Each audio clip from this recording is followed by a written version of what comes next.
Bacaan Injil dan Renungan 30 Oktober 2022. Hari Minggu di Minggu Biasa ke-31.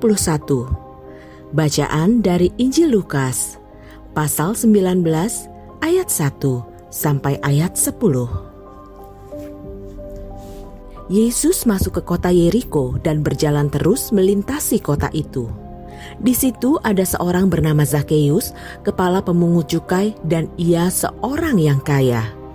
Ia berusaha untuk melihat orang apakah Yesus itu, tetapi ia tidak berhasil karena orang banyak, sebab badannya pendek.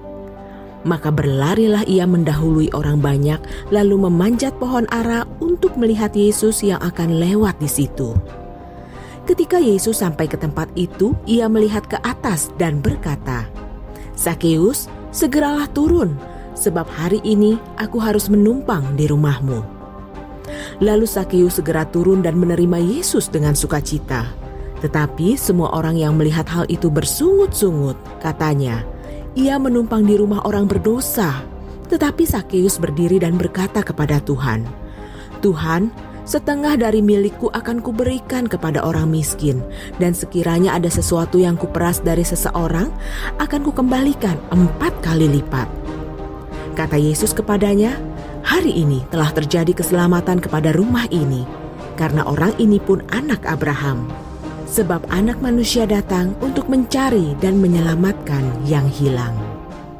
Demikianlah sabda Tuhan. Apa yang bisa kita pelajari dari bacaan hari ini? Meskipun tidak disukai banyak orang, kita tidak bisa memungkiri bahwa Zakheus adalah orang kaya dan terpandang di kotanya.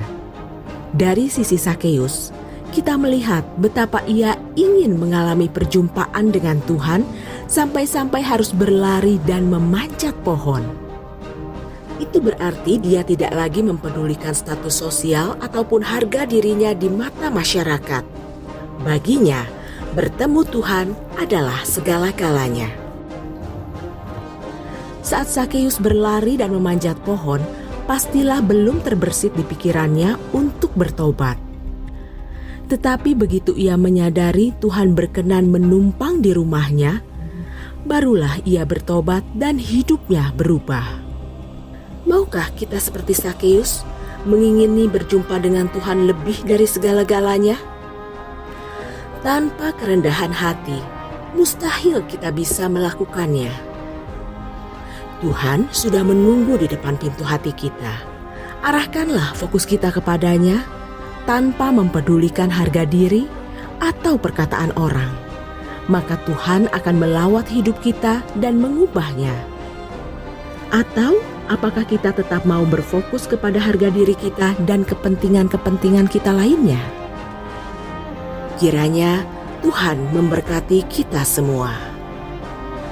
Marilah kita berdoa. Bapa yang baik, ampunilah kami yang selama ini mementingkan harga diri palsu dan malah mengabaikanmu. Padahal justru Engkaulah yang merupakan segala-galanya. Ajari kami untuk memiliki kerendahan hati, supaya hati kami siap menerima Engkau di hidup kami. Tinggallah di dalam kami dan ubahkanlah hidup kami. Kiranya Roh Kudus selalu menolong kami.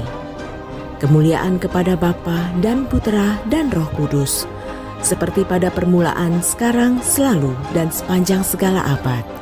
Amin.